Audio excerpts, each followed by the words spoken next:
आज मैं आपके साथ कुछ शेयर करने वाली हूँ, वो ये कि मेरे घर में जो पूरे हफ्ते में जो खाना बनता है उसमें सिर्फ एक ही दिन गेहूं की रोटी बनती है। आखिर ऐसा क्यों? पुराने जमाने में टाइम टू टाइम सीजनल के अकॉर्डिंग अनाज खाया जाता था। हमारे बुजुर्गों को पता था कि अनाज की तासीर क्या है, उसकी पौष्टिकता के बारे में वो जानते थे, इसलिए वो उन चीज़ों को खाते थे। उनकी इम्यूनिटी स्ट्रांग थी, वो बार बार बीमार नहीं होते थे। अब आपको यही लगता होगा कि बाकी के जो अनाज हैं उनसे रोटी कैसे बनाई जाएगी उतनी अच्छी। चलिए आज वीडियो के अंदर देखते हैं। तो पहले दिन की रोटी को देखते हैं। मैंने बनाया है आज अरहर और मूंग की दाल, भिंडी सूखी जो कि कम तेल में बनी हुई है, रोटियां हैं, दही है और स्प्राउट्स और खीरे का टमाटर का सलाद है। अब सादा खाना है, कोई ज़्यादा तामझाम नहीं है, लेकिन ये रोटी कौन सी है पहले वो देख लेते हैं। तो यहाँ पर लिया है मैंने ज्वार का आटा। उसकी तासीर जो होती है ठंडी होती है, तो हमें गर्मियों में ज्वार को अच्छे से खाना चाहिए। अब इसे बनाएं कैसे परफेक्ट रोटी, बिल्कुल नॉर्मल रोटी की तरह। तो आपको यहाँ पर मैं आपको एक ट्रिक देती हूँ। एक आप बर्तन ले लीजिए, उसमें जैसे 1 कप आप पानी भर के उबलने के लिए रख दीजिए। ये आधा कटोरी थी तो मैंने 2 बार उसमें डाल दिया पानी उबलने के लिए। कोई तेल नहीं, कोई नमक नहीं, कुछ नहीं डालना है। डालना चाहे तो डाल सकते हो, पर डालने की जरूरत नहीं है।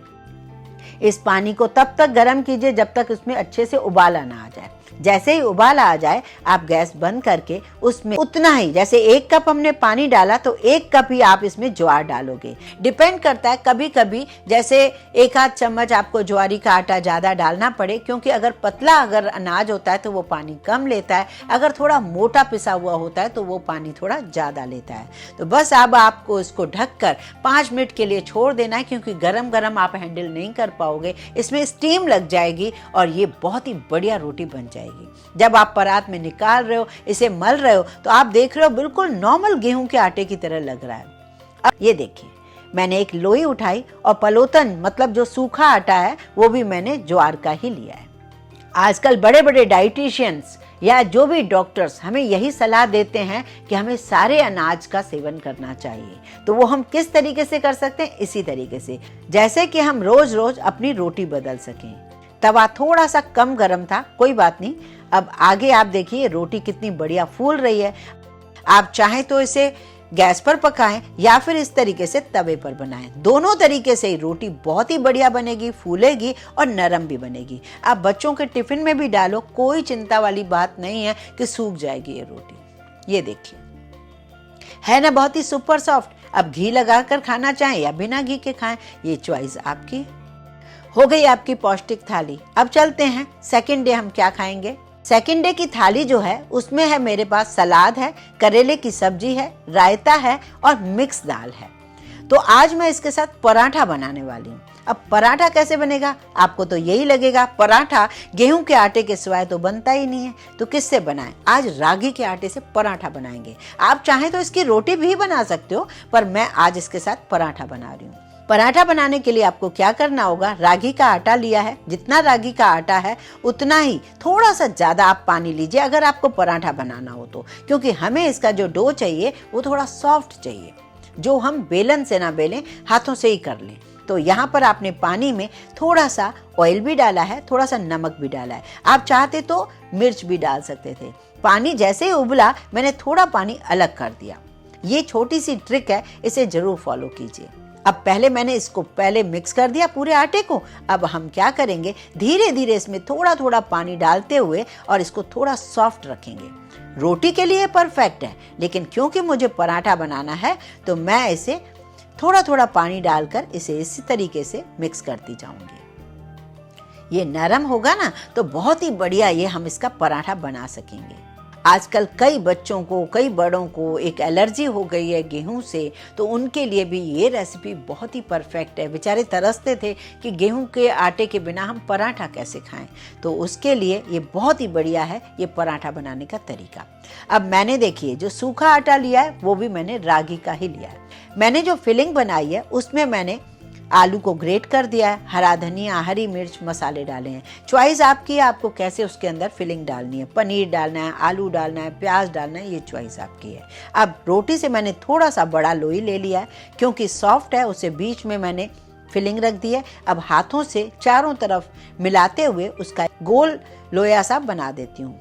अब उसे धीरे धीरे दोनों हथेलियों से थोड़ा बड़ा कर दीजिए। क्योंकि आटा सॉफ्ट है तो आराम से आप उसे बड़ा कर पा रहे हो। अब आप सूखा आटा रखिए और इस तरीके से उंगलियों से आप बड़ा करते जाइए। जितना आपको मोटा चाहिए पराठा उस हिसाब से कीजिए। अब क्योंकि हमने इसे आटे को स्टीम दिया था ना, तो आप देख रहे हो वो बिल्कुल नहीं फटेगा।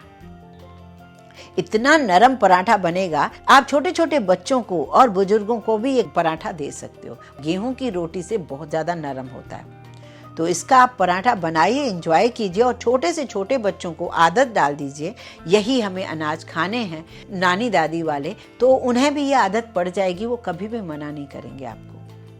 ये पराठा बहुत ज़्यादा कड़क नहीं बनता है, बहुत ही टेस्टी बनता है। थोड़ा थोड़ा फूलता भी है, पर नहीं भी फूले कोई फ़र्क नहीं पड़ता, वो नरम भी बनेगा। ये देखिए मैं तवे पर बना रही हूँ, कहीं कहीं से फिलिंग निकल रही है क्योंकि फिलिंग ज़्यादा है। इसी तरीके से बढ़िया सा ये पराठा बनकर तैयार हो गया है।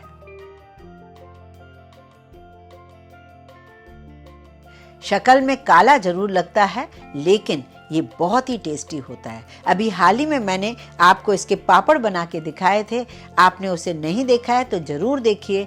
यकीन मानिए बहुत स्वादिष्ट पापड़ बनते हैं, जैसे अक्सर हम सूजी और चावल के पापड़ बनाते हैं। उसे बनाया जा सकता है और साल भर रखा जा सकता है। हो गई थाली। सब्जी आप अपने हिसाब की रख सकते हो, ज़रूरी नहीं आप करेला रखें, जो भी आपको पसंद है, जो भी आपने बनाई है। अब आगे बढ़ते हैं, हमने और क्या बनाना है। आज की थाली में मैंने नॉर्मल रोटी रखी है। नॉर्मल जो गेहूं की रोटी हमें हफ्ते में एक दिन खानी होती है, उस दिन मैंने बनाई है। अब आज मैंने साबुत मूंग की दाल बनाई है और शिमला मिर्च आलू की सब्जी बनाई है, दही है और मेरे पास नॉर्मल रोटी है, पापड़ है और सलाद है। अब आगे बढ़ते हैं। अब आज हम जो थाली बनाने जा रहे हैं उसमें क्या रखा है हमने। आज हमने लौकी के कोफ्ते बनाए हैं। आज स्प्राउट्स वाला सलाद वाला रायता है, जिसमें खीरा, टमाटर, स्प्राउट्स हैं और साथ में मैंने आम भी काट के रख लिया है और चावल की रोटी भी है। आज मैंने रागी के पापड़ भी रखे हैं। चलिए अब इस चावल की रोटी को कैसे बनाया है हमने, उसके लिए मैंने लिया चावल का आटा। जितना आप चावल का आटा लेंगे उतना ही आप पानी लीजिए। चावल का आटा फाइन पिसा हुआ होना चाहिए। अगर आप घर में बनाते हैं तो उसे अच्छे से पहले चावल को धो लीजिए, धोने के बाद बढ़िया सुखा दीजिए, उसके बाद ही आप उसको पीस सकते हो। पीसने के बाद आप छानिए जरूर। अब देखिए मैंने इसमें धीरे धीरे चावल का आटा डालना है और उसे मिक्स करना है। पानी भी इसका थोड़ा कम ही हो तो अच्छी बात है, क्योंकि बहुत जल्दी सॉफ्ट भी हो जाता है। आप अपने हिसाब से थोड़ा आटा मिक्स करते हो, थोड़ा सा पानी मिक्स कर सकते हो, ये चॉइस आपकी है, आपको कितना अच्छा लगता है रोटी बनाने में। 5 मिनट ढककर रखिए जरूर, जैसे उसमें स्टीम लग जाए, फिर आप अच्छे से मल सकते हो। ये देखिए इसका मैंने सूखा आटा लिया है, वो भी चावल का आटा ही लिया है। बिल्कुल मत डरिए, वो बिल्कुल नहीं टूटेगी, बहुत ही बढ़िया रोटी बन जाएगी क्योंकि उसे स्टीम लग चुकी है। मैंने इसे तवे पर डाल दिया है।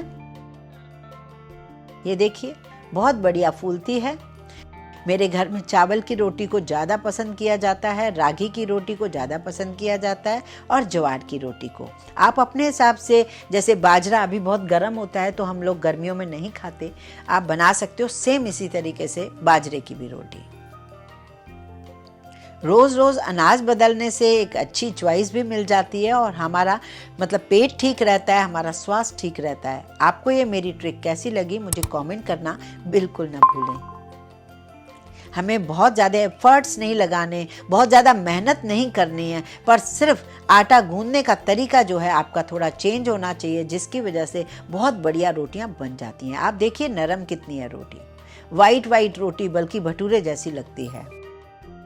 हो गई आज की थाली। चलिए आगे बढ़ते हैं, एक और थाली बनाते हैं। उसके लिए मैंने क्या किया है, आज मैंने रोटी नहीं रखी है, बिल्कुल टोटल मैंने आज राइस रखा है। आप चाहें तो इसके साथ भी आप रोटी कोई भी रख सकते हैं, जैसे ओट्स की भी रोटी बिल्कुल इसी तरीके से बनती है। ओट्स का भी आपको आटा घर में भी बना सकते हो, मार्केट से भी मिलता है। मैंने आज दही रखी है, छोले चावल बनाए हैं, सलाद रखा है खूब सारा, और मैंने साइड से थोड़ी अरबी की सब्जी रखी है। कोई तामझाम नहीं करती घर के खाने में, सिंपल 4 से 5 मसाले ही डालती हूँ जो मेरी मसालदानी में ही होते हैं। और हमारे यहाँ जैसे चावल बनते हैं तो साथ में रोटी नहीं खाते हैं। इसी तरीके से ही मैं लंच और डिनर तैयार करती हूँ। अब बारी आती है एक और थाली की, जिस थाली में मैंने क्या क्या यूज़ किया वो देख लेते हैं। मैंने तोरई चना दाल बनाया है। ब्रेड का दही बड़ा अक्सर मैं बना लेती हूँ जब कभी मैं बहुत ज़्यादा सब्जी नहीं बना पाती हूँ। ब्रेड का दही बड़ा बनाना बहुत आसान है। बस ब्रेड के पीस ले लीजिए, ऊपर से फेटा हुआ दही डाल दीजिए, थोड़ा नमक चीनी वाला और चटनी वगैरह मसालों के साथ सर्व कर लीजिए। बहुत अमेजिंग बनता है, ठंडा ठंडा कूल कूल। साथ में रख दिया मैंने सैलेड। आज जो मैं आटा यूज़ करने वाली हूँ वो है मल्टीग्रेन। मल्टीग्रेन आटे को हम कैसे गूंथे? नॉर्मल गेहूं के आटे की तरह, बस वो थोड़ा सा पानी ज़्यादा लेता है, उसे थोड़ा मलना ज़्यादा पड़ता है। मल्टीग्रेन आटा आप घर में बनाएं या मार्केट से लें, ये चॉइस आपकी है। मैं तो कई बार मल्टीग्रेन आटा घर में ही बना लेती हूँ। मैंने इसे गूंथ लिया है, थोड़ा सा ढक के रख लिया है। बाद में मैं इसे थोड़ी देर रेस्ट देने के बाद इसकी रोटी बना रही हूँ। इसकी रोटी बनाने में आपको नॉर्मल ही रोटी लगेगी, लेकिन ये प्योर गेहूं की नहीं है, ये मल्टीग्रेन सारे अनाजों को मिलाकर ये बनाया गया है आटा। मैंने वही मल्टीग्रेन जो आटा जो होता है सूखा, मैं वही लेती हूँ। अक्सर मेरी आदत है, जैसे कि मैं रागी बनाती हूँ तो रागी का ही आटा सूखा लेती हूँ, चावल की रोटी बनाती हूँ तो चावल का ही आटा मैं सूखा लेती हूँ। आप इससे भी पराठा, पूड़ी कुछ भी बना सकते हैं। मैं कई बार रागी के आटे से, ज्वार के आटे से पूड़ी भी बना लेती हूँ, बहुत अच्छी बनती है। आप ज़रूर ट्राई किया कीजिए। ये देखिए कितनी बढ़िया रोटी फूल रही है ना। चाहे आप तवे पे बनाएंगे या गैस पर डायरेक्ट बनाएंगे, ये चॉइस आपकी है। बहुत ही नर्म और मुलायम बनती है। आपने देखा, अनजाने में ही सही हमने सारे अनाजों को खाया और अपनी सेहत को बनाया। अब बारी आती है 7वें दिन की। मैं अपने हिसाब से, सबकी चॉइस के हिसाब से बनाती हूँ। जैसे कभी पोहा बनाती हूँ, कभी सैंडविच बनाती हूँ, कभी भटूरे बनाती हूँ, कभी ढोकले बनाती हूँ, कभी डोसे बनाती हूँ, कभी इडली बनाती हूँ, जो जिसको जैसा पसंद हो।